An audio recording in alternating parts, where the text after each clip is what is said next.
ప్రతి ఉదయం యేసుతో ఆశీర్వాదముల సమయం. ప్రతి ఉదయం యేసుతో ఆశీర్వాదముల సమయం. రోజుకు సరిపడ జీవాహారం, రోజుకు సరిపడ జీవాహారం, ప్రతి స్థితిలోను సగు విజయం, ప్రతి స్థితిలోను సగు విజయం. ప్రతి ఉదయం యేసుతో ఆశీర్వాదముల సమయం. షలోం. ప్రభునందు ప్రియమైనటువంటి దేవుని బిడ్డలారా, ఈ చక్కని ఉదయకాలన స్తుతి మహిమ ఘనత ప్రభావములకు ఏకైక పాత్రుడు యోగ్యుడు అయిన యేసుక్రీస్తు వారి శుభనామంలో మీ అందరికీ శుభములు తెలియజేస్తూ నేటి దినపు వాక్య ధ్యానంలోనికి మిమ్మల్ని ఆహ్వానిస్తూ ఉంటున్నాను. ప్రకటన గ్రంథంలో 4వ అధ్యాయంలో 10-11 వచనాల్లో ఈ విధంగా రాయబడి ఉన్నది. ఆ 24 పెద్దలు సింహాసనమునందు ఆసీనుడైయుండు వాని ఎదుట సాగిలపడి, యుగ యుగములు జీవించుచున్న వానికి నమస్కారము చేయుచు, ప్రభువా మా దేవా, నీవు సమస్తమును సృష్టించితివి, నీ చిత్తమును బట్టి అవి ఉండెను, దానిని బట్టియే సృష్టింపబడెను గనుక నీవే మహిమ ఘనత ప్రభావములు పొందనర్హుడవని చెప్పుచు తమ కిరీటములను ఆ సింహాసనము ఎదుట వేసిరి అని చూస్తాం. Beloved in the Lord, I greet you all in the worthy and the most high name of the Lord Jesus Christ, who alone is worthy of all glory and praise and honor. And I welcome you to this morning's meditation taken from the book of Revelation, verses 10 and 11, where it says, "The 24 elders fall down before him who is seated on the throne and worship him who lives forever and ever. They cast their crowns before the throne, saying, Worthy are you, O Lord and God, to receive glory and honor and power, for you created all things, and by your will they existed and were created." ప్రభునందు ప్రియమైన వారలారా, తరతరములు యుగయుగములు కూడా దేవుడు అనాది నుంచి కూడా ఆయన మానవులను తన పాత్రలుగా ఏర్పాటు చేసుకొని తన మహిమా కార్యములు ప్రతి తరములో ప్రతి యుగంలో జరిగించు వచ్చాడు. దేవుడు వ్యక్తులను ఏర్పాటు చేసుకొని తన పనులు జరిగించు వచ్చాడు. వ్యక్తుల ద్వారా తన కార్యములు నెరవేర్చుకుంటూ వచ్చాడు. ప్రవక్తలుగా పిలువబడినటువంటి వారి ద్వారా తన మనస్సులోని మాటలు తన ప్రజలకు తెలియపరచడానికి ఆయన ఏర్పరచుకున్న వాడిగా చూస్తుంటున్నాం. అయితే ఈ దినమున చాలామంది క్రైస్తవులు దేవునికి చెందాల్సినటువంటి ఆ మహిమను, దేవునికి ఇవ్వాల్సినటువంటి ఆ ఘనతను, దేవునికి చెందాల్సినటువంటి ఆ ప్రభావమును మనుషులకు ఆపాదించేవారుగా ఉండటం చాలా దురదృష్టకరం, చాలా విచారకరం. అందును గురించి కొన్ని మాటలు ఈ దినాన్ని మీతో పంచుకోవాలని దేవుని సేవకుడిగా నేను ప్రేరేపించబడ్డాను. Beloved, we see that down the ages God has been using mortal human beings since times immemorial as instruments of his glory. He has been using men as his servants to accomplish things that he set out to do in the lives of his people. And as well as that, not only that, he has also used people as prophets to speak to God's people of the intentions that God had and plans and purposes that God had for his people. Down the ages, that has been the trend and the tendency. But eventually what is happening is these days we see that increasingly people of God or children of God have started deifying or glorifying the servants of God. Instead of giving the glory, honor and power that is ascribed only to God in the holy book of the Bible, people have started ascribing that to mortal human beings who are nothing but servants of God. So as a servant of God this morning, I am encouraged to share a few things with you in the light of these verses. కాబట్టి ప్రభువునందు ప్రియమైనటువంటి వారలారా, మన పరిశుద్ధ గ్రంథంలో మనం చూసినట్లయితే పాత నిబంధన గ్రంథంలో మొదటిగా పంచస్కందంగా పిలువబడుచున్నటువంటి 5 తొలి గ్రంథాల్లో మోషే ఒక్కడే దైవజనుడుగా పిలువబడ్డాడు. మోషే ఒక్కడే దైవజనుడుగా పిలువబడ్డాడు. అటు తర్వాత చూసినట్లయితే సమూయేలు, దావీదు, షమయ, ఎలీషా, ఏలియా, ఇలాగా చాలా మంది దైవజనులు, గొప్ప గొప్పవారు, ప్రవక్తలంతా కూడా దైవజనులుగా పిలువబడ్డారు. ఈ దినాన చాలా మంది సేవకులని దైవజనులుగా పిలుస్తున్నారు, మంచిదే. దేవుని సేవకులుగా సంబోధిస్తున్నారు, బహు మంచిది. అయితే దైవజనులు దేవుని సేవకులకు మించి మహా గొప్ప దైవజనుడు, అతి గొప్ప దైవజనుడు అని చెప్పి రకరకాలుగా పిలవడం అనేది అది దేవుని యొక్క ప్రణాళికలో భాగం కాదు. మానవుడు ఆ విధంగా హెచ్చింపబడ్డం అనేది దేవునికి ఎంత మాత్రము కూడా ఇష్టము లేనటువంటి కార్యముగా, దేవుని సేవకుడిగా, ఆయన మనసును ఎరిగిన వాడిగా నేను మీతో పంచుకుంటున్నాను. We see that in the Holy Bible, in the Holy Torah, the first 5 books in the Bible, in the Old Testament, Moses alone was called or addressed or referred to as the man of God. Thereafter we see that prophets like Samuel, King David, Shemaiah, Elijah, Elisha, and so on and so forth, various major and minor prophets were called and addressed as men of God. These days, several Christians address servants of God, preachers and pastors as men of God. Fine, no issues about it. Servants of God, well, but then great men of God, holy men of God, powerful man of God. I mean, these titles have started actually taking Christianity into a different direction. క్రైస్తవ్యాన్ని ఒక నూతనమైనటువంటి, అవసరం లేనటువంటి, అనవసరమైనటువంటి దుర్మార్గపు మార్గములో దిశగా దాన్ని తీసుకెళ్తున్నట్టుగా ఈ యొక్క అలవాట్లు మనకు ప్రస్ఫుటంగా మనకు గ్రహింపు చేస్తున్నాయి. ప్రియులారా, చూడండి, ఈ మాటలు ఎందుకు పంచుకుంటున్నానంటే, బైబిల్ గ్రంథంలో కూడా చాలామంది దైవ సేవకులు దేవుణ్ణి ఆధారం చేసుకుని అద్భుత కార్యములు, అద్భుతమైనటువంటి క్రియలు చేసినప్పుడు, స్వస్థతలు జరిగించినప్పుడు వారు ప్రజల యొక్క మెప్పును పొందడానికి ఇష్టపడలేదు.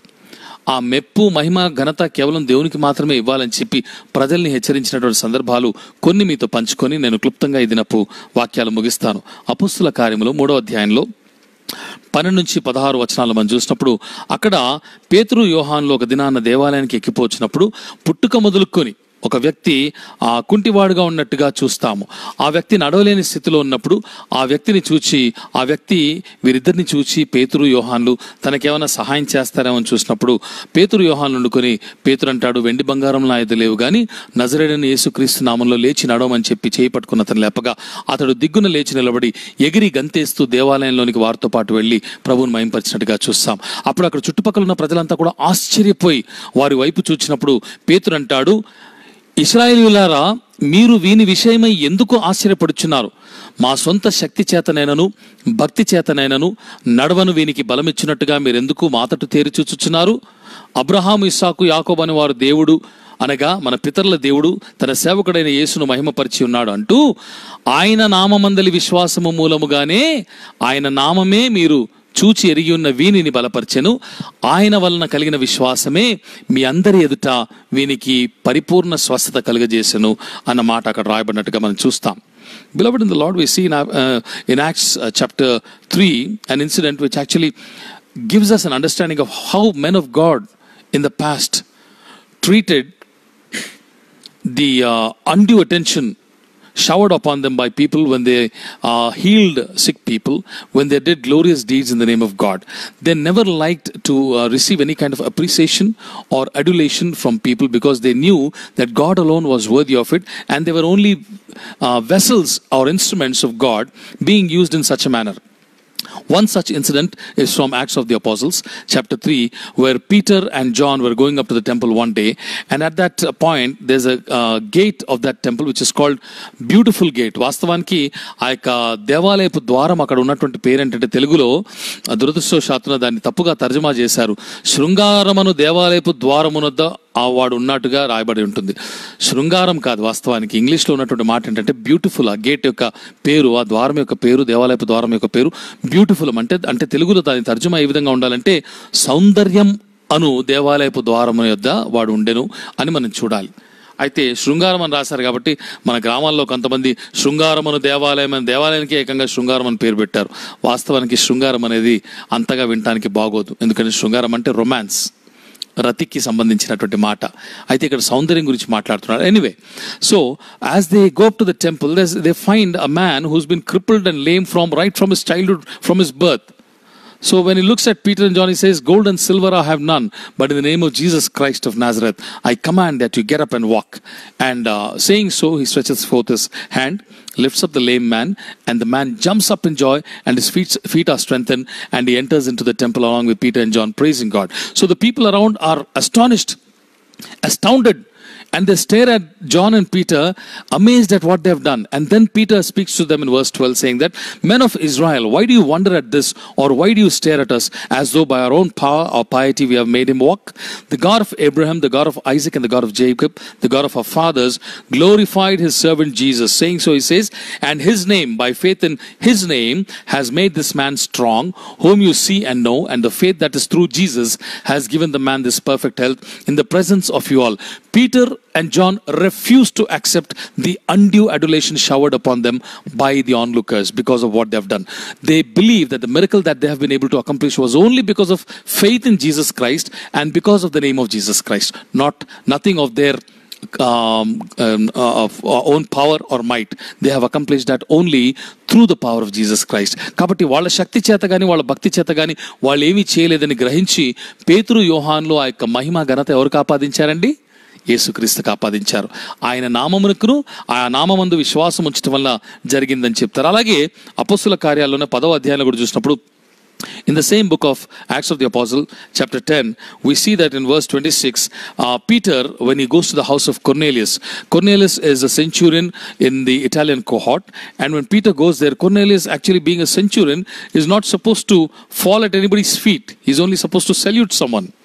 But surprisingly, Cornelius falls at the feet of Peter, and Peter lifts him up there and says a few words, saying that, "Stand up, I too am a man." చూడండి, కొర్నేలి ఇంటికి పేతురు వెళ్ళినప్పుడు అపొస్తలుల కార్యాలు 10వ అధ్యాయం మనం చూసినప్పుడు, కొర్నేలి ఇటాలీ పటాలం అనబడినటువంటి పటాలమునకు శతాధిపతిగా ఉండి ఉంటున్నాడు. అటువంటి వాడు ఎవరైనా వ్యక్తులు ఘనత వహించిన వారు వచ్చినప్పుడు వారికి చేయవలసిన నమస్కారము వేరే విధంగా ఉంటుంది. కానీ కొర్నేలి పేతురు యొక్క పాదాల దగ్గర సాగిలపడినప్పుడు పేతురు ఏం చేశారో తెలుసా? దీవించి దీర్ఘాయుష్మంతుడే ఉండు అని చెప్పనలేదు. అతని చేయి పట్టుకుని అతని పైకి లేవనెత్తుతూ, "నీవు లేచి నిలువుము, నేను కూడా నరుడనే." ఎంత తగ్గింపు చూడండి ఆనాటి దేవుని సేవకుల్లో. మేము సామాన్య మానవులము, మమ్మల్ని ఎందుకు ఈ విధంగా హెచ్చిస్తున్నారు, మాకెందుకు ఇంత ఘనతను ఆపాదిస్తున్నారు, ఇది మాకు చెందింది కాదు అని ప్రవర్తించినట్టుగా చూస్తాం. అలాగే అపొస్తలుల కార్యాలు 14వ అధ్యాయంలో కూడా 14-15 వచనాల్లో కూడా చూసినప్పుడు, in the same book of acts of the apostles chapter 14, we see in verses 14 and 15, పౌలు బర్నబాలు కూడా లుస్త్రలో వారు ప్రయాణం చేసి వెళ్తున్నప్పుడు బలహీనమైన పాదము కలిగినటువంటి వాడు ఒకడు ఉన్నప్పుడు పౌలు అతన్ని చూసి అతన్ని లేచి నిలబడమని చెప్పి దేవుని నామంలో వారిని స్వస్థపరిచినప్పుడు అక్కడ ప్రజలంతా కూడా చూసి, మనుష్యుల రూపంలో దేవతలు మన మధ్యన సంచరిస్తున్నారని చెప్పి బర్నబాకు ద్యుపతి అని, పౌలుకు హెర్మే అని పేరు పెట్టి అక్కడ ఉన్నటువంటి ద్యుపతి దేవాలయపు పూజారిని పిలుచుకొచ్చి ఎడ్లను పూలదండలు తీసుకొచ్చి వారి ముందు బలి ఇవ్వడానికి ప్రయత్నం చేసినప్పుడు పౌలు బర్నబాలు వారి వస్త్రాలు చెప్పుకొని వారు కోపంతో ఆవేశంతో 14-15 వచనాల్లో పౌలు అంటాడు, వస్త్రములు చింపుకొని, "అయ్యలారా, మీరెందుకు ఇలాగూ చేయుచున్నారు? మేము కూడా మీ స్వభావం వంటి స్వభావం గల వారమే అంటూ, అటువంటి నరులమే అంటూ, మీరు వ్యర్థమైన వాటిని విడిచిపెట్టి ఆకాశమును భూమిని సముద్రమును వాటిలో ఉంటూ సమస్తము సృజించిన జీవము గల దేవుని వైపు తిరగవలనని మీకు సువార్తను ప్రకటించుచున్నాము" అనేటువంటి మాట పలికినట్టు చూస్తాం. When the people of Lystra see that Paul and Barnabas have healed a man who is lame from his childhood and whose feet are not proper and is crippled, they are amazed at that, and they think that God have taken the form of human beings and they have come down to us. So they immediately summon the priest of the temple of Zeus, and they bring in some oxen and garlands to the gate so that they can sacrifice to Paul and Barnabas, whom they think as Zeus and Hermes. Whereas Paul and Barnabas, when they see this attitude of the people, they tear their clothes. And in anguish, Paul says, "Men, why are you doing these things? We are also men of like nature with you, and we bring you good news that you should turn from these evil things to a living God, whom we proclaim through this gospel." కాబట్టి దేవుని ప్రజలైనటువంటి వారి ఎదుట దేవుని సేవకుడు ఎప్పుడు కూడా మహిమపరచబడకూడదు, ఘనపరచబడకూడదు. ఆ ఘనత మహిమ ప్రభావములు కేవలం దేవునికి మాత్రమే చెల్లాలి. దేవుని సేవకులు ఏం చేయాలో తెలుసా? క్రైస్తవులు లేకపోతే విశ్వాసులు గౌరవించాలి, ప్రేమించాలి. వారు చెప్పే మంచి మాటలు హితబోధన విని చెవున పెట్టి లక్ష్య పెట్టి వాటి వాక్యానుసారంగా నడుచుకోవాలి. అది అతనికి ఇచ్చేటువంటి గొప్ప ఘనత. దానికి మించి ఇంకేమి ఇవ్వకూడదు. ఒకవేళ దైవ సేవకుడు దానికి మించి పొందుకున్నా కానీ, సేవకునికి మనం ఇచ్చినా కానీ అది పెద్ద పాపమే. చూడండి, లూకాసు వార్త 17వ అధ్యాయంలో 10వ వచనంలో ఆది అపోస్తులైనటువంటి యేసుక్రీస్తు శిష్యులతో ప్రభు అంటాడు, "మీరు ఇవన్నీ చేసిన తర్వాత మేము నిష్ప్రయోజకులమైన దాసులము, మేము చేయవలసిందే చేసి ఉన్నాము, దానికి మించి ఇంకేమీ చేయలేదని మీరు చెప్పాలి" అంటాడు. In Luke chapter 17 verse 10, Jesus Christ addresses the apostles, that is his 12 disciples, and tells him, after narrating a few verses, he says, likewise, you too, after you have done everything that you have been commanded to do, you must say that we are unworthy servants. We have only done that which we are supposed to do. It is our duty. కాబట్టి చేయవలసిందే చేశాం, నిష్ప్రయోజకులమైన దాసులు, మీరు ఆజ్ఞాపించిందే చేశాం, దానికి ఇంక మించి ఇంకేం చేయలేదు ప్రభువా అని ప్రతి దైవదాసుడు కూడా అటువంటి దృక్పథము, అటువంటి మనస్సు కలిగిన వాడే ఉండాలి.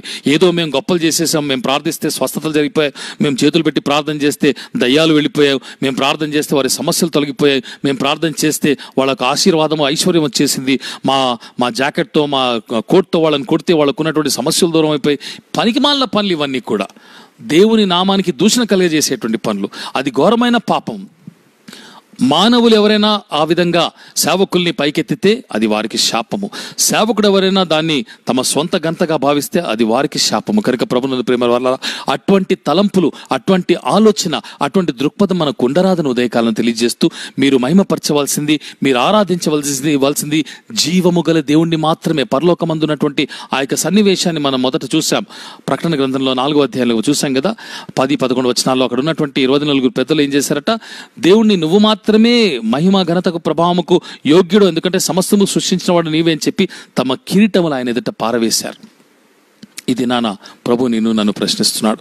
మనం ఎవరిని ఆరాధిస్తున్నాం? దేవుని సేవకులమా? తోటి సేవకుడిగా నేను చెబుతున్నాను, మీరు మమ్మల్ని ఆరాధించరాదు, అది మాకు మంచిది కాదు, మీకు మంచిది కాదు. మీరు మమ్మల్ని ఘనపరచరాదు, అంటే ఘనత, దేవునికి ఇవ్వాల్సిన ఘనత మీరు మాకు ఇవ్వరాదు. ఘనపరచటంటే మీరు మమ్మల్ని గౌరవించాలి, మమ్మల్ని ప్రేమించాలి, సేవకులుగా మాకు ఇవ్వాల్సిన మర్యాద మీరు ఇవ్వాలి, మా మాటలు మీరు వినాలి, కానీ దేవునికి ఇచ్చే స్థానాన్ని మీరు మాకు ఇవ్వకూడదు. దేవుడు రోషం గలవాడు, తన మహిమ ఎవరితో పంచుకోవడానికి ఇష్టపడేటువంటి వాడు కాడు. కనుక ప్రభునందు ప్రేమను వాళ్ళరా ఆ విధంగా మనం చేరాదని చెప్పి మరొక మారు చెప్తూ, చివరిగా ప్రకటన గ్రంథంలో 10వ అధ్యాయంలో 9-10 వచనాల్లో కూడా, అలాగే ప్రకటన గ్రంథంలో 22వ అధ్యాయంలో 8-9 వచనాల్లో కూడా చూసినట్లయితే, యోహాను పద్మాసు ద్వీపంలో చూసిన దర్శనంలో కూడా దేవదూత ఎదుట సాగిలపడినప్పుడు దేవదూత, అలా చేయకు సుమి, నేను కూడా నరుడిని అని చెబుతూ దేవుణ్ణి మాత్రమే నీవు ఆరాధించాలని చెబుతాడు. కాబట్టి యోహాను కూడా 2 మార్లు పొరపాటు చేసినట్టుగా మనం చూస్తాం.